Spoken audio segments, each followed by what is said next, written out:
એક વખત આવ્યો છું ઈશ્વર રાઠવા, જનતા ઓનલાઈન સેન્ટર, છોટાઉદેપુર તરફથી.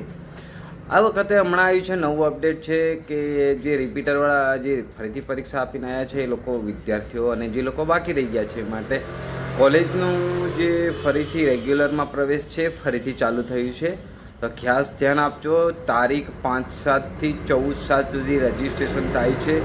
દરેક વિદ્યાર્થી ખાસ ધ્યાન એમાં નોંધણી આપે કે તમે ફોર્મ ભરો છો એક જ વખત ભરાય છે. સબમિટ થયા પછી એ અનલોક થાય છે પણ એ લોંગ ટાઈમ પર પછી રીઓપનિંગ આવે છે ત્યારે એડિટ થાય છે. તો ખાસ ધ્યાન આપજો. સબમિટ કર્યા પછી એક વખત તમે ઓફર લેટર ડાઉનલોડ કરો છો એના પછી ફરીથી એડિટ નથી થતું. એ ધ્યાન આપો, એ એડિટ નથી થતું. એની માટે તમારે નવું રજિસ્ટ્રેશન કરવું પડે છે. એમાં કોઈ જગ્યાએ એડિટનો ઓપ્શન આપ્યો જ નથી. એટલે ફરીથી જો રાઉન્ડ પડશે, મેરિટ પડશે તો તમારા જે માર્ક છે એના મેરિટ પ્રમાણે તમને એડમિશન મળે છે.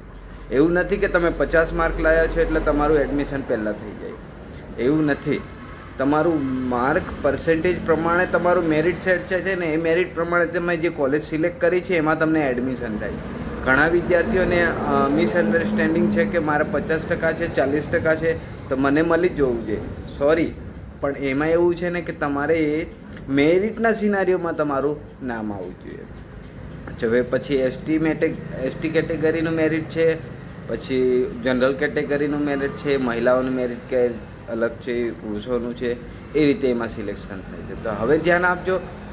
5/7 થી 14/7 સુધી વિદ્યાર્થીઓનું એડમિશન ફોર્મ ભરાય છે. તો જે વિદ્યાર્થીઓને ફોર્મ ભરવાના છે, જે લોકોને એડમિશન નથી થયું તે ધ્યાન આપે. કોલેજનું જે રેગ્યુલરમાં ફોર્મ છે 5/7 2026 થી 14/7 સુધી ફોર્મ ભરાય છે. એ સમયમાં જલ્દી વહેલી તકે ભરાઈ લેવું. અને તમારે જે કોલેજો તમને લાગે છે કે મારે આ કોલેજોમાં લેવાનું છે એ જ કોલેજો સિલેક્ટ કરાવજો, બરાબર? અને એ જ વિષય સિલેક્ટ કરાવજો. પછી બાળકને ઈચ્છા નથી કે મારે ઇંગ્લિશમાં નથી જવું ને એ વિષય પર સિલેક્ટ કરાવી દે છે અને પાછળથી એવું થાય છે કે એ જ કોલેજનો એ જ વિષયનો ઓફર લેટર નીકળે છે અને વિદ્યાર્થીને જોવું નથી. તો વિદ્યાર્થીએ ધ્યાન આપો આ વસ્તુ, બરાબર? અને ડોક્યુમેન્ટમાં તમારે તો ઓરિજિનલ ડોક્યુમેન્ટ અપલોડ કરાવવાના રહેશે અને અપર આઈડી ખાસ બનાવી લેજો વિદ્યાર્થીઓ, કેમ કે કોલેજમાં એડમિશન થશે તો અપર આઈડીથી થાય. પ્રવેશ કન્ફર્મ કરાવવા માટે જે ઓફર લેટર છે એ તમારો 6 તારીખથી 15 તારીખ સુધીમાં નીકળશે. વિદ્યાર્થીઓ ધ્યાન આપે, 6 તારીખથી 15 તારીખ સુધીમાં નીકળશે. દરેક વિદ્યાર્થીઓ ધ્યાન આપે. જીકાસમાં નવું પોર્ટલ ચાલુ છે એના માટે આ સૂચનાઓ છે.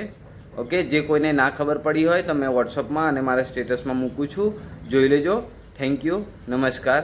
જનતા ઓનલાઈન સેન્ટર, મોબાઈલ નંબર છે 70 690 46 428. Thank you.